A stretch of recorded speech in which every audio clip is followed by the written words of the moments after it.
Hi, good morning all of you. Click Guruji में आप सभी का हार्दिक स्वागत है। और आज हम लोग अध्याय 1 मतलब यूजीसी नेट जब शिक्षा शास्त्र की बात करने वाले थे उसके बारे में डिटेलिंग से कल हमने आपको प्रीवियस वीडियो को समझाया है। उसको आज आगे जो उसके एक एक कंटेंट्स को कि कहाँ से हमें क्या क्वेश्चन मिलने वाले हैं उसके बारे में हम लोग चर्चा करने वाले हैं। तो किसी भी सिलेबस को पढ़ने से पहले हमें ये पता होना चाहिए कि हमें उसमें पढ़ना क्या क्या है, हमें कहाँ से क्या कितना कंटेंट लेना है। क्योंकि दिसंबर में हमारा एग्ज़ाम्स है, तो दिसंबर में जो एग्ज़ाम्स है तो उसके अकॉर्डिंग हमें चीज़ों को कम टाइम में अच्छा सा कवर करना है। और ऐसा भी नहीं है कि पूरी पूरी बुक्स को हम लेके बैठ जाएं, तो कोशिश रहेगी कि हम मैक्सिमम मॉक टेस्ट पे प्रैक्टिस करें, हम इसके एमसीक्यू पे प्रैक्टिस करें, कहाँ से क्वेश्चन आता है उस पर फोकस करें, उनकी ज़रूरी बातों पे फोकस करेंगे और आपका अच्छे से एग्ज़ाम्स में चीज़ें काफ़ी हेल्पफुल रहेंगी। तो बात करेंगे पहले अध्याय 1 में। अध्याय 1 मतलब जो उसकी यूनिट 1 है उसमें क्या टॉपिक है, शैक्षणिक अध्ययन। साथ में उसमें भारतीय दार्शनिक विचारधारा का योगदान, इससे जो फर्स्ट चैप्टर है हमारा, यहाँ से काफ़ी सारे क्वेश्चन मिलते हैं। इसके 10 एमसीक्यू भी हम आपको प्रोवाइड कराएंगे इससे रिलेटेड, तो आपको पता हो जाएगा कि आपका जो तैयारी की है आपने वो कितनी हो रही है और आपको चीज़ों के बारे में भी प्रॉपर जानकारी मिलती रहेगी। तो इस अध्याय में हम आपको मिलेगा आपको पढ़ना क्या क्या है। शिक्षा में भारतीय दर्शन विचारधारा का योगदान में आपको आखिर पढ़ना क्या क्या है। तो पहले आपको पढ़ना शिक्षा, फिर आपको पढ़ना दर्शन। ये दोनों टॉपिक बहुत ही इंपॉर्टेंट है, एजुकेशन एंड फिलॉसफी। ये दोनों ही टॉपिक ऐसे हैं कि आपकी जो शिक्षा शास्त्र है यहीं से शुरू होती है और यहीं पर ख़त्म हो जाएगी। ठीक है। नेक्स्ट आपको मिलेगा वेदांत दर्शन, बौद्ध दर्शन, जैन दर्शन, दयानंद दर्शन, सांख्य दर्शन, योग दर्शन, भारतीय दर्शन एंड लास्ट इस्लामी धर्म दर्शन पर आधारित शिक्षा। इन 10 चीज़ों को आपको ध्यान रखना है इस फर्स्ट टॉपिक में, इस अध्याय में। अगर आपको इनके बारे में पता लग गया तो आप अच्छे से चीज़ों को समझ भी पाएंगे और कोई भी क्वेश्चन इनसे बाहर नहीं जाएगा। इन सब की स्टार्टिंग के लिए तो स्टार्ट करते हैं कि शिक्षा और दर्शन में घनिष्ठ संबंध पाया जाता है। इन दोनों के बिना सब कुछ अधूरा है। तो शिक्षा और दर्शन में घनिष्ठ संबंध पाया जाता है क्योंकि शिक्षा के निश्चित उद्देश्य होते हैं और ये उद्देश्य दर्शन की सहायता से ही विकसित किए जाते हैं। ध्यान रखिएगा कि शिक्षा के निश्चित उद्देश्य होते हैं। जो शिक्षा के जो उद्देश्य होते हैं वो निश्चित होते हैं, उनके एम कुछ निश्चित होते हैं, लेकिन इनको जो उनके उद्देश्य हैं वो एक फिलॉसफी की सहायता से ही हम इनको विकसित कर पाते हैं। इसमें सांख्य, योग, वेदांत, बौद्ध एंड जैन धर्म दर्शनों का योगदान महत्वपूर्ण होता है। ठीक है। इसमें कुछ डेफिनेशंस हैं। ये डेफिनेशंस आपकी 7 से 8 डेफिनेशन है इस अध्याय में, जहाँ से क्वेश्चन एजिटेड मिलेगा। अगर आपको इन राइटर्स के नाम पता है, इनके डेफिनेशंस पता हैं, तब आप क्वेश्चन को जल्दी से क्लिक कर लेंगे। अगर आपको नहीं पता होते हैं तो हम कंफ्यूज होते हैं कि ये परिभाषा किसने दी है, ये सिद्धांत किसका है, ये किसके अनुसार है। तो इनको बिल्कुल आप एक कहीं पे नोट कर लीजिएगा, ये आपके लिए बहुत ज़्यादा हेल्पफुल रहेगा।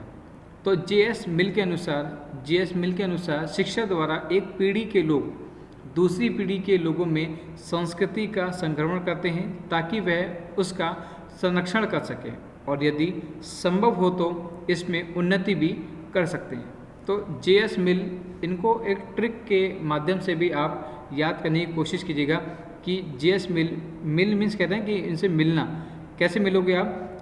जब आप कहते हैं ना शिक्षा द्वारा एक पीढ़ी के लोग दूसरी पीढ़ी के लोगों में संस्कृति का संक्रमण करते हैं। संक्रमण होता है कि उसमें कोई टिश्यूज़ होते हैं, कुछ चीज़ें मिलती हैं हमको।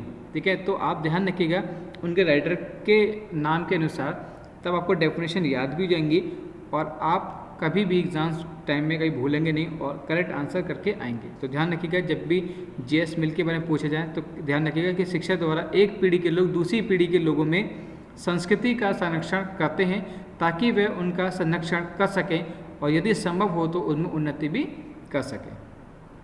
टैगोर जी के अनुसार, टैगोर जी क्या कहते थे कि शिक्षा का अर्थ मस्तिष्क को इस योग्य बनाना है कि वह सत्य की खोज कर सके और अपना बनाते हुए उनकी व्यक्त कर सके। मतलब टैगोर जी जो कहते हैं वो ये कहते हैं कि शिक्षा का जो अर्थ है वो मस्तिष्क को, जो हमारा ब्रेन है, उसको इस योग्य बनाना है, इतना स्ट्रॉन्ग बनाना है कि वे सत्य की खोज कर सकें। क्योंकि टैगोर जी सत्य की खोज पर बहुत ज़्यादा फोकस करते थे और अपना बनाते हुए उसकी व्यक्त कर सके, उसकी जो धारणा है उसको व्यक्त कर सके, राइट। नेक्स्ट आपको दे रखा है फ्रोबेल के अनुसार, ये आपने अक्सर बीएड में या एमएड में भी सब चीज़ें पढ़ी होंगी, बट यहाँ पे आपको चीज़ों को इतना ध्यान से समझना है क्योंकि यहाँ से क्वेश्चंस कवर होंगे आपके। सो गेटिंग माय पॉइंट, तो शिक्षा वह प्रक्रिया है जिसके द्वारा बालक की जन्मजात शक्तियाँ बाहर निकलती हैं। फ्रोबेल के अनुसार, फ्रोबेल क्या कहते हैं, वो कहते हैं कि शिक्षा वह प्रक्रिया है, वो प्रोसेस है जिसके द्वारा बालक की जन्मजात शक्तियाँ बाहर निकलती है। फ्रोबेल्स मीन्स आप थोड़ा ट्रिक से इसको ध्यान रखने की कोशिश कीजिएगा। फ्रोबेल हो गया, लाइक जैसे फुटबॉल हो गया, तो फुटबॉल क्या होता है कि बच्चे में गेम के अंदर खेलने की उसके अंदर एक उन्नति या उसके अंदर एक फ्लो बनता है, देख के उसको उत्तेजित होता है। तो कैसे ध्यान रखेंगे, उसको बालक के जन्मजात शक्तियाँ बाहर निकलती है, मतलब उसको मन करता है कि मैं इसको पैर से इसको किक करूँ और उसको खेलूँ, ठीक है। फ्रोबेल मतलब फुटबॉल से, ध्यान रखना।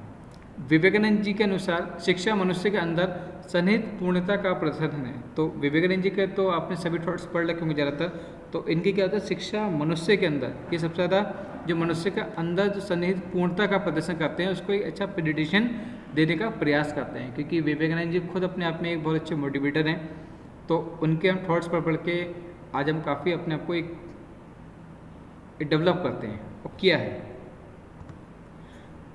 नेक्स्ट है आपका कांट के अनुसार। कांट के अनुसार शिक्षा व्यक्ति की उसे पूर्णता का विकास है जिसकी उसमें क्षमता है। मतलब कहते हैं ना कि आपने कोई कांड कर दिया तो आप तभी कुछ कर सकते हैं जब आपके अंदर कोई क्षमता होगी, जब आपकी कैपेसिटी होगी। जब कैपेसिटी होगी तभी तो आप किसी चीज़ में आप कहते हैं हाथ डालते हैं। तो कांड कर दिया इसने बंदे ने, इस तरह से आप चीज़ों को आप रिलेटेड कर लीजिएगा याद करते समय। सुकरात के अनुसार शिक्षा का अर्थ प्रत्येक मनुष्य के मस्तिष्क में आदर्श रूप से विद्यमान संसार के सर्वमान्य विचारों को प्रकाश में लाना है।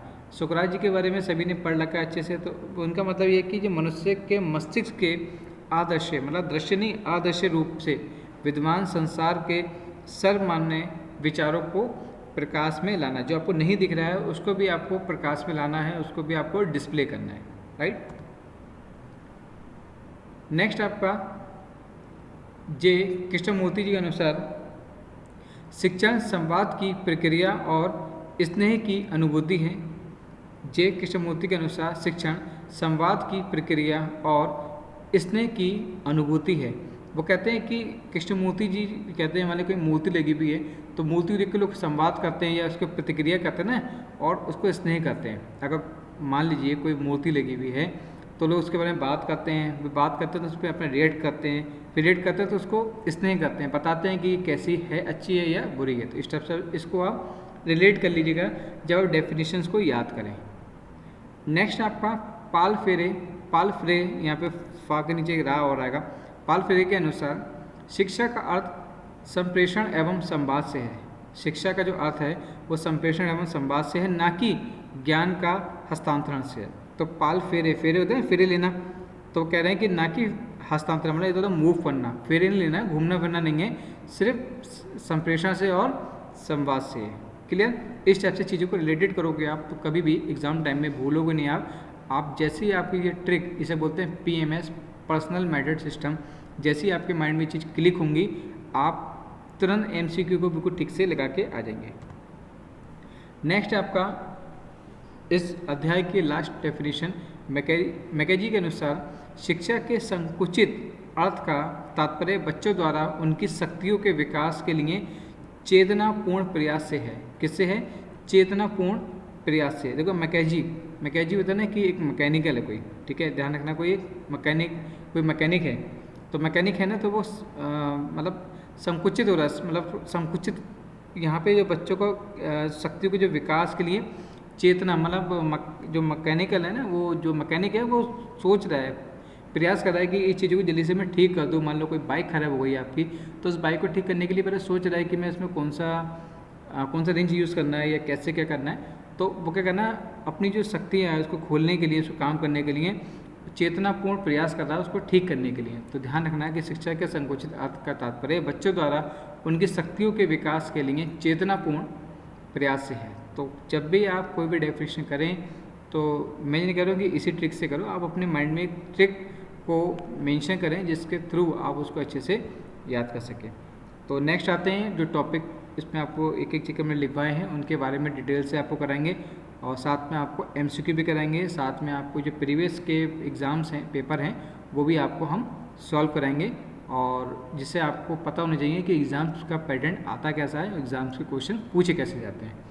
So thank you so much watching this video, and video को एक बार लाइक सब्सक्राइब करना बिल्कुल ना भूलिएगा। Have a good day.